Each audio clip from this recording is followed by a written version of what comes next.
Aérer son espace dès le matin permet de réduire l'humidité de la pièce et d'éliminer les mauvaises odeurs et les acariens. Prendre le temps de respirer et d'étirer son corps. La nuit, les muscles et les articulations se refroidissent, la circulation du sang ralentit. Au réveil, nous sommes donc plus sensibles à notre corps. Il est donc important de se déverrouiller dans le lit avant de se lever. J'aimerais que ceci fasse partie de ma routine quotidienne, mais comme vous vous en doutez, la pression du rythme souvent effréné dans lequel on vit ne le permet pas toujours. S'il y a bien une chose que je fais systématiquement, même quand je suis en retard, c'est faire mon lit. Le lit représente l'endroit où l'on récupère, où on se repose. Il est propice et suggère un lieu de paix.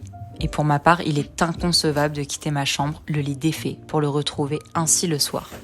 Faire son lit dès le matin est un moyen de faire place nette dans son espace de vie, et ainsi de pouvoir aborder la journée avec l'esprit plus clair. J'apprécie rentrer dans ma chambre et trouver un lit fait avec des draps propres. De même qu'aérer la pièce, faire son lit permet de réduire la présence de bactéries.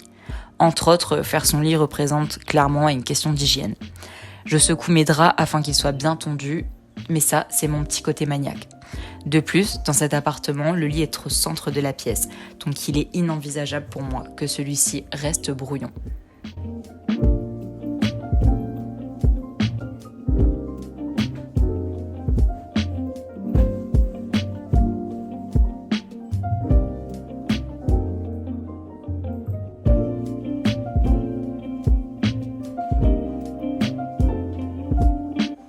Je ne vous apprends rien en vous disant que boire de l'eau est primordial pour notre bien-être. Premièrement parce que le corps est composé à 70% d'eau et que pour son bon fonctionnement, il faut rester hydraté tout au long de la journée. Boire de l'eau dès le réveil permet d'éliminer les toxines présentes dans l'organisme, mais aussi de lubrifier nos articulations, ce qui est hyper important si vous avez tendance à privilégier une activité physique dès le matin.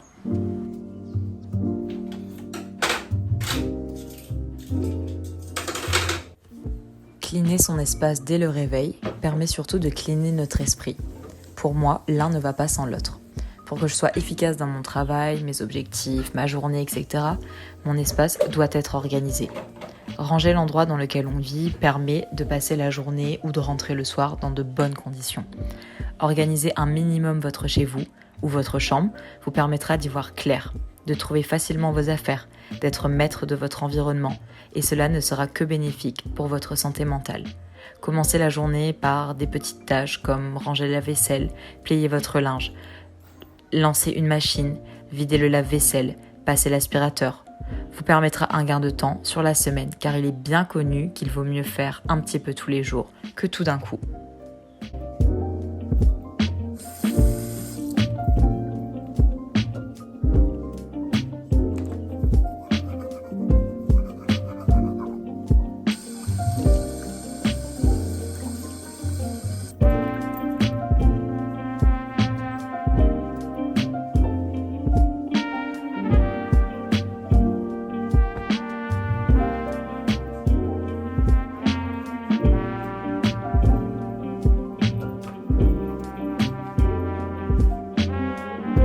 Et coucou tout le monde!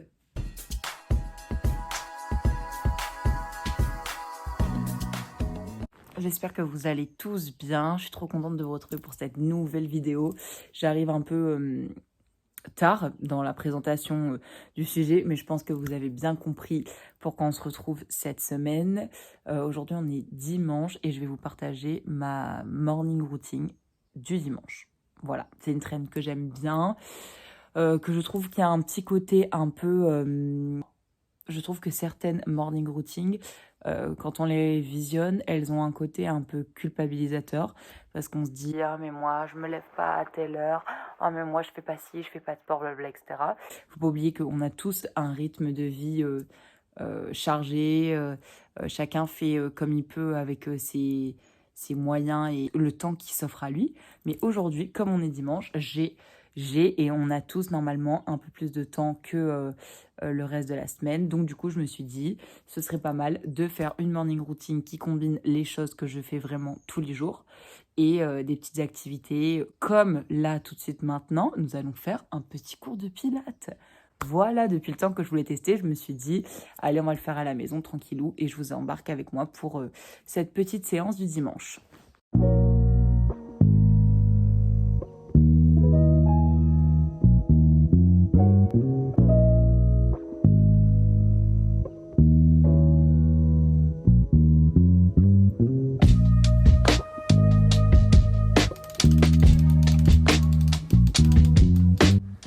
Bon, là j'ai pas de tapis, alors j'ai fait avec les moyens du bord, parce que pas d'excuses, on peut se bouger même sans matériel. Avoir une activité physique dès le matin stimule le métabolisme pour toute la journée. Cela permet aussi d'améliorer la fréquence cardiaque de base et de brûler plus de calories. Bouger son corps dès le matin permet aussi de nous ancrer dans un bon mindset, c'est-à-dire un bon état d'esprit. L'activité physique représente une distraction qui est positive. Notre attention est détournée des pensées négatives pour se focaliser sur l'activité qui n'est autre que bouger notre corps. Commencer sa journée par une activité sportive permet de réduire les symptômes de dépression et d'anxiété, améliore nos capacités de réflexion, d'apprentissage et de jugement. En bref, si vous êtes déstressé comme moi, n'hésitez pas à aller voir la séance que j'ai effectuée en barre d'infos et je terminerai sur « On ne regrette jamais d'avoir bougé son corps ». Prendre le temps d'apprécier ce qui nous entoure. Lorsque nous prenons le temps d'apprécier les petites choses, nous sommes moins susceptibles de nous laisser distraire par nos inquiétudes et nos préoccupations. Cela peut conduire à un plus grand sentiment de calme et de contentement. L'appréciation impacte positivement la relation que l'on a à l'autre, renforce notre confiance en soi. Le bonheur réside souvent dans les petites choses de la vie comme apprécier un coucher de soleil, écouter le bruit des vagues et pour ma part passer du temps avec mon chien. De nombreuses études démontrent que passer du temps avec les animaux est bénéfique pour nous. Parler à son animal, le caresser ou le regarder dans les yeux augmente dans notre cerveau l'ocytocine, qui n'est autre que l'hormone du bonheur.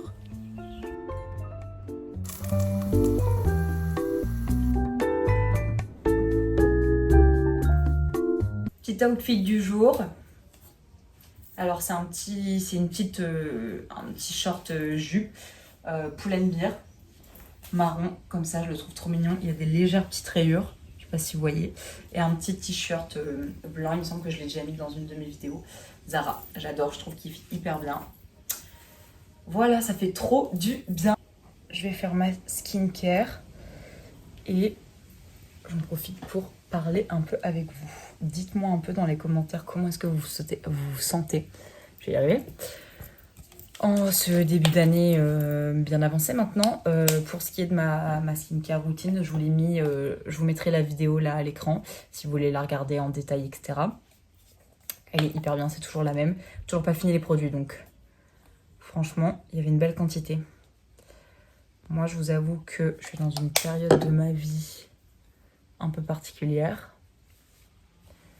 Vous savez, c'est le moment où vous devez faire des choix et que votre fort intérieur vous dit de faire quelque chose, mais que votre tête, enfin pas votre tête, mais l'idéal que vous vous faites de votre vie, vous savez, cette petite voix qui dit non, c'est pas ce cursus-là que tu dois faire comme si. Tu vois, la voix de la raison, mais pas forcément la raison juste, vous voyez. Je sais pas si vous captez ce que je veux dire. C'est un peu la voix de vos parents dans votre tête. Vous voyez, cette résonance où on dit après le bac, tu dois aller faire ça, et puis tu dois trouver un travail, et puis tu dois. Vous voyez, et bah c'est cette voix de la norme. C'est exactement ça que je voulais dire. Et ben vous voyez, je suis un peu en dualité avec moi-même sur certains points de ma vie, là-dessus. Donc dites-moi un peu, vous, où est-ce que vous en êtes? Est-ce que tout va bien pour vous? J'espère. Et sinon, ça m'a fait trop du bien le Pilates. J'en avais jamais fait, je vous ai dit. Bah franchement, je pensais pas que c'était aussi dynamique en termes de sensations. Je voyais plus ça comme du yoga. Et en fait, c'est vraiment pas mal. J'ai bien aimé. Il y a 2-3 positions, j'étais là, oula meuf, qu'est-ce que tu veux que je fasse là? Mais c'était trop cool. C'était une séance de 20 minutes. Je vous la mettrai dans la barre d'infos, si vous voulez la faire.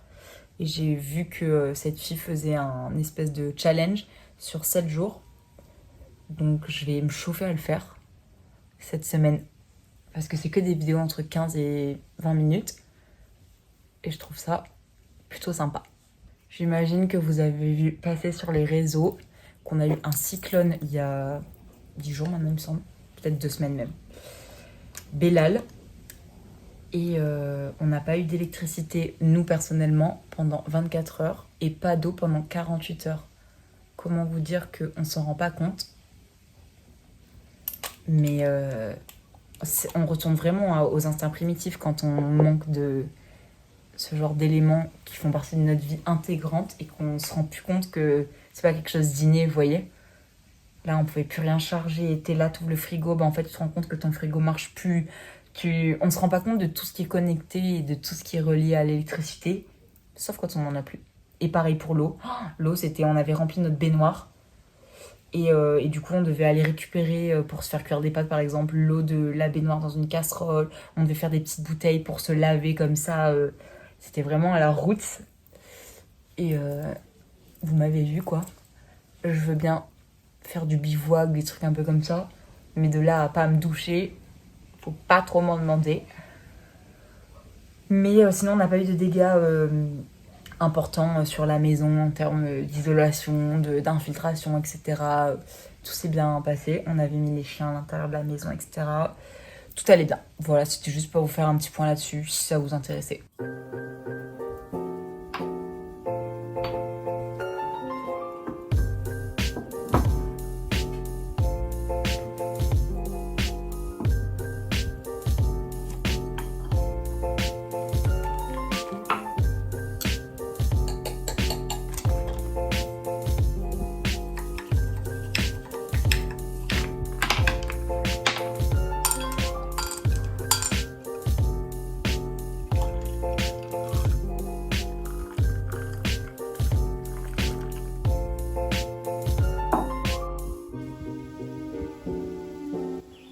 Prendre le temps d'écrire. S'exprimer par l'écriture est une super thérapie. Cette mise à distance par l'écrit permet de trouver un sens à notre vécu, aux événements qui nous arrivent, et donc de passer à autre chose plus facilement. Comme on écrit plus lentement que ce que l'on pense, c'est un bon exercice de canalisation. Si vous êtes comme moi une overthinking, c'est-à-dire une personne qui a tendance à trop penser, à ne jamais arrêter de vous questionner, à avoir un sommeil léger parce que ça cogite trop là-haut, le journaling ou tenir un journal intime peut être un super moyen de décompresser. Pour ma part, je mixe entre écrire dans un journal intime et organiser mes journées avec un planeur.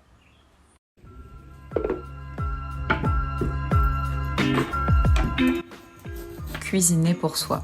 Encore une fois, je vous donne un conseil pour réduire le stress, à croire que cette vidéo s'appelle Tips pour l'anxiété. Cuisiner est un moment où on laisse s'exprimer sa créativité. La cuisine exige que l'on soit présent à l'instant T, qu'on se concentre sur ce qu'on est en train de faire. Prendre le temps de se préparer des plats permet déjà de consommer des aliments de qualité que l'on a préalablement choisis. Essayez de cuisiner le plus de produits bruts afin d'apporter à votre corps tous les nutriments dont il a besoin.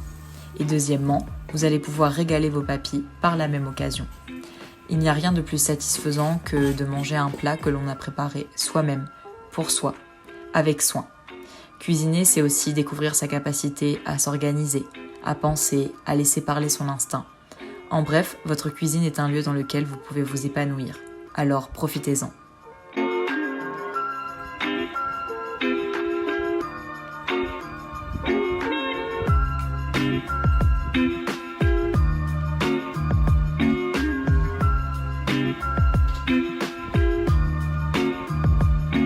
Est-ce que ça n'a pas l'air trop bon? Je vais pas trop pencher l'assiette au risque de renverser.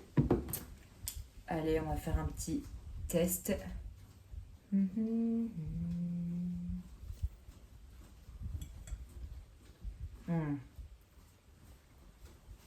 C'est excellent. Il y a gavé de saveur avec le petit houmous, le riz frit, les petits légumes, le poisson. Franchement, je me régale. Abusé.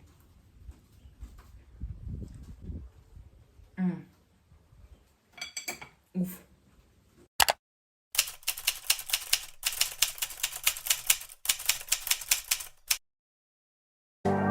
I made room for you in here.